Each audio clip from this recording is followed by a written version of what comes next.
Hello again, ladies and gentlemen. Your history teacher is back at it again with another Discovery Tour event here on Assassin's Creed Odyssey.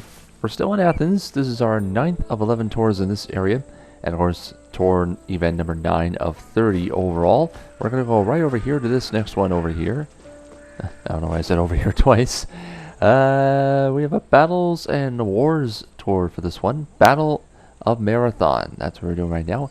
Explore Marathon, the site of one of the Greeks' most infamous battle against the Persians. We have 9 stations to explore and 18 minutes of estimate time right here in Attica. Without further ado, let's get this one underway. Welcome, traveler, to the site of the legendary Battle of Marathon. My name is Herodotus, and I am a traveler from Halicarnassus.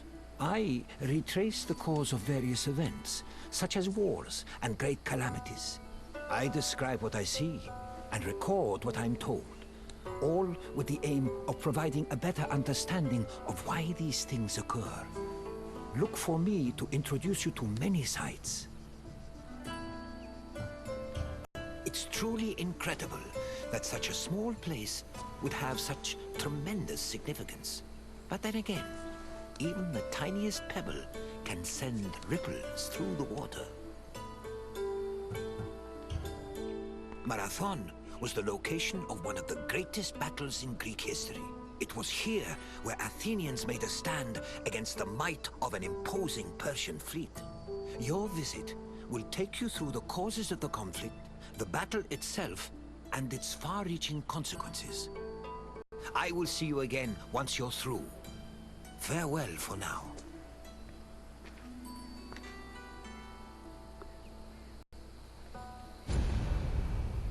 Alright, Battle Marathon underway. Let's go to the first station.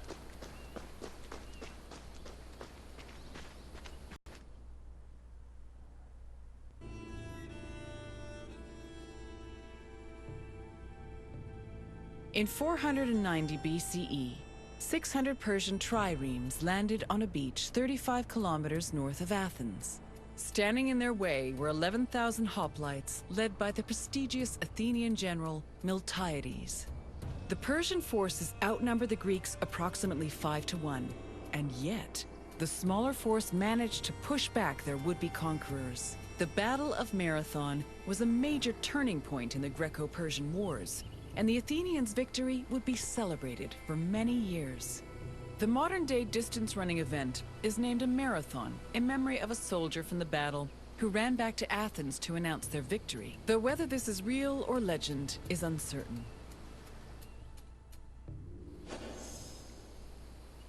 Okay, we'll learn more about the battle overview. Again, at the end of each tour, folks, we will have a 3-question quiz coming your way. We'll see how well you do, whether you get none right, 3 right, or in the middle. No right, no wrong answers. Let me know in the comment section below how well you guys did. Okay, we're going to hide the text here. Show you the quick little image. And I did manage to do the... let's go here. So I did manage to do the Discovery sites. Those are all done. Got all 76 done.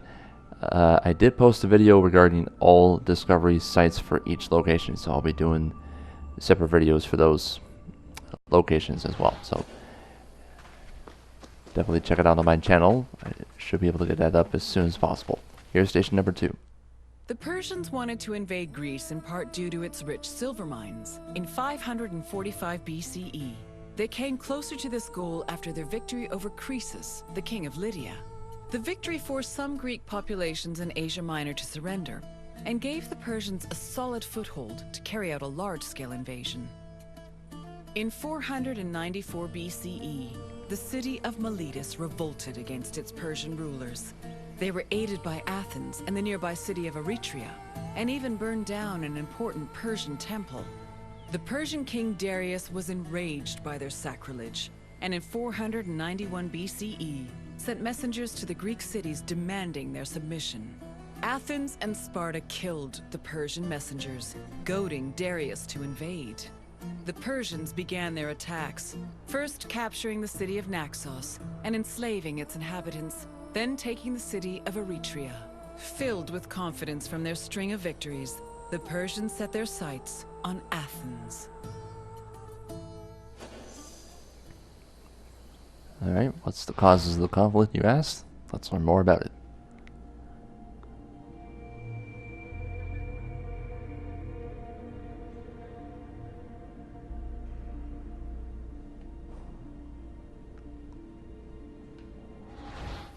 Alright, next station.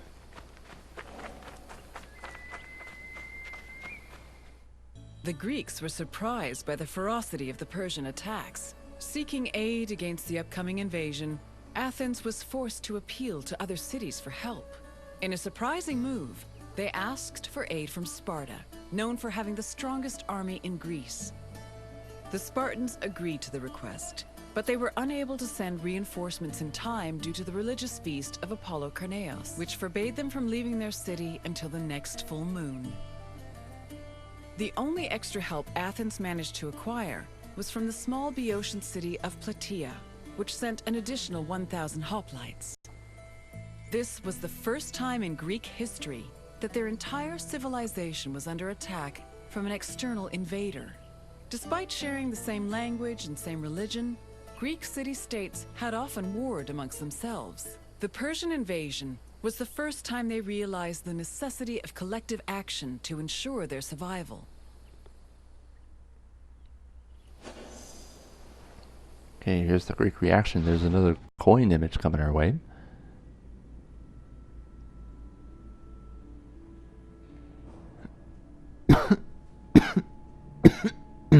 Sorry about that, guys.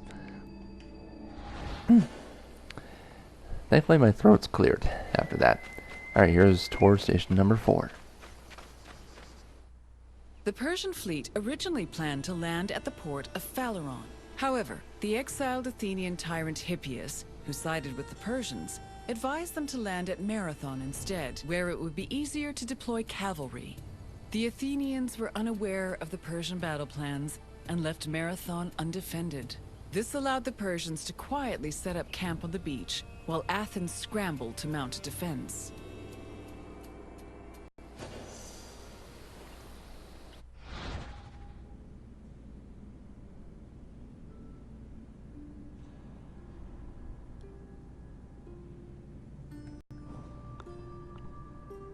Yeah, the reason why I did those discovery sites early is that we can try and get these discovery tours done a little bit quicker.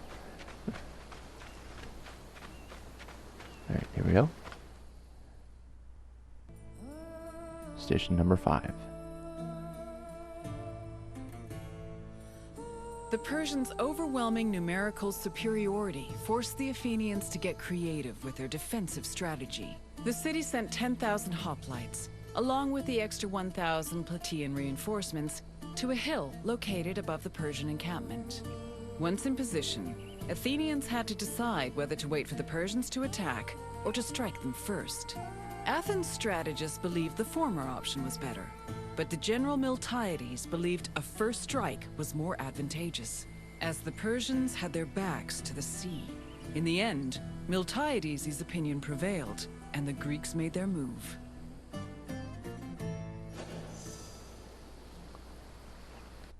Alright, the Athenian strategy. We got 4 more stations to go, and then we get ready for the quiz.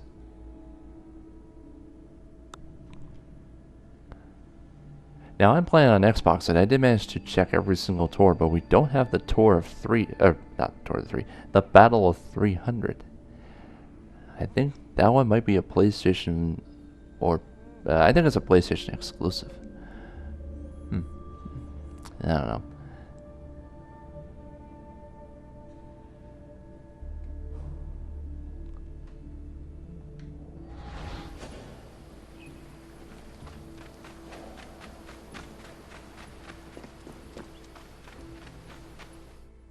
According to Herodotus, the Greek forces charged at the Persians without archers or cavalry. The Persians were unprepared for what they saw as an act of madness. While they were able to hold the Greeks back at first, they were eventually pushed back to their ships and forced to retreat. The Persians suffered heavy losses during the battle, with approximately 6,400 casualties. The Athenians, on the other hand, only lost 192 soldiers. Interesting. So we're 2/3 of the way through. Here's a look at the combat on screen.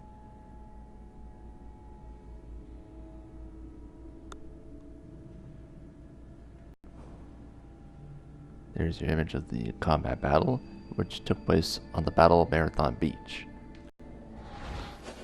Alright, and on we go to station number 7. 3 to go, folks. Here's our next one. The victory at Marathon was considered miraculous. The Greeks attributed this miracle to the appearance of legendary heroes who they allegedly saw return from the dead to fight at their side in defense of the city. For example, several Athenians swore they saw the mythical king Theseus take up arms at Marathon, a scene which would later be depicted in Athens' Agora. Similarly, some hoplites attested that Heracles appeared at Marathon, clad in his lion's skin and wielding a club. The supposed appearance of these heroes helped elevate the Battle of Marathon to a legendary status among the Greek people. We'll take a look at the bronze statuette.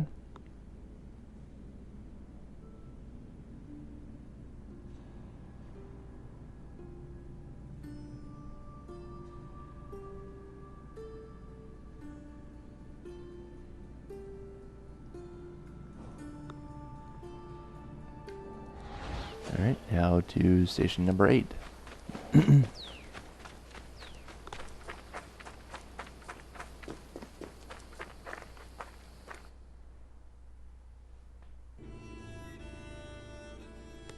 After the Persians fled Marathon, they tried to invade Athens by way of the Bay of Phaleron.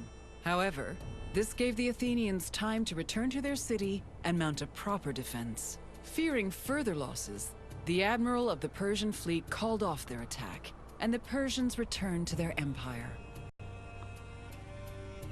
Darius was furious at the campaign's failure, and decided to seek vengeance in a retaliatory expedition from both land and sea.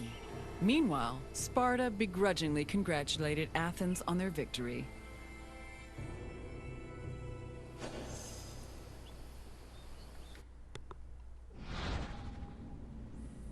Alright, we got one more tour station to go. Then the 3-question quiz. So get your pencil and pen and paper ready if you want to use one of those 2 writing utensils. Because after this last station, it's time for the 3-question quiz.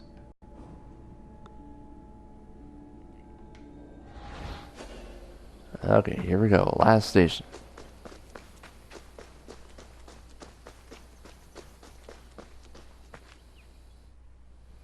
The victory at Marathon marked the beginning of a new era for... According to Herodotus, Athens' success at pushing back the Persians ranked them first in the ongoing competition between the Greek city-states. The Athenians immortalized their prestige by erecting monuments in both their own city and in Delphi. The Battle of Marathon was also perceived as a blow against tyranny. Tyranny went from being perceived as a simple flaw in authoritarian excess to major treason against the homeland, a sin that rulers would take great pains to avoid being accused of. This helped consolidate the institution of democracy for the next 2 centuries.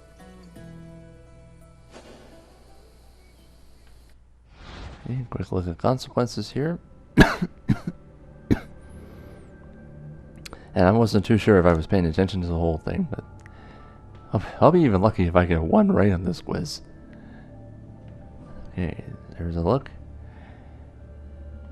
And now, back to the tour guide for the quiz. Here we go. I don't think we're going to do that well. I hope you enjoyed this look into the famous Battle of Marathon. It was not only a major turning point in the history of Athens, but also for all of Greece. Its repercussions would be felt for many years to come. Is there anything else you'd like to do? Of course. Let's start with a simple question. Which Athenian general led the Greek forces at Marathon?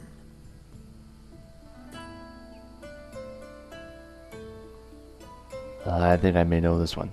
I think it's Miltiades. Pretty sure. Correct. Miltiades led the forces at Marathon, and it was his strategy that helped the Greeks push the Persians back. Time for another question. Which Greek city revolted against the Persians in 494 BCE? Greek city. Not Miletos. Not Persepolis. It's not Marathon because it's the Battle of Marathon, so I think Naxos might make sense. No, I'm afraid Naxos was taken by the Persian fleet on their way to Athens. Try another answer.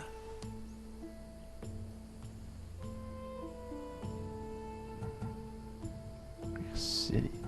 I'll try Persepolis. Persepolis was actually the ceremonial capital of the Persian Empire, so I doubt it had much reason to revolt. Keep trying, though. Okay, I'll try Marathon. Marathon was the site of the battle between the Greeks and the Persians, but it did not revolt. Try again. Correct. Miletos revolted against Persian rule, with support from both Athens and Eretria. One more question. Which other Greek city aided Athens at Marathon?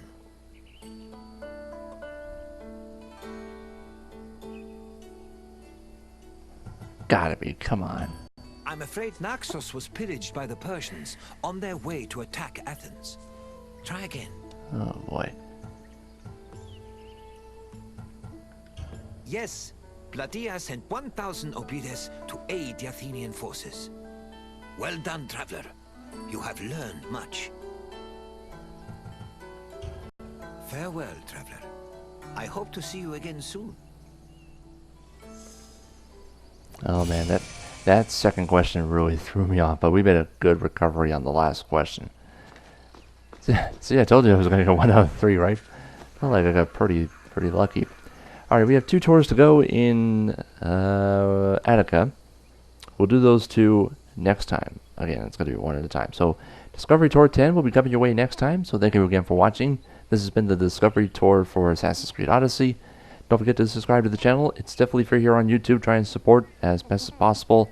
And for the videos, definitely hit that like button by supporting the videos as best as possible. And if you are a subscriber, notifications are turned on by hitting that bell to stay up to date on the latest gameplay content. Remember, Shadowkeep is just 2 weeks away. I can't wait. I'll be providing a full gameplay walkthrough of Shadowkeep starting October 1st. Thanks for watching, everybody. See you next time.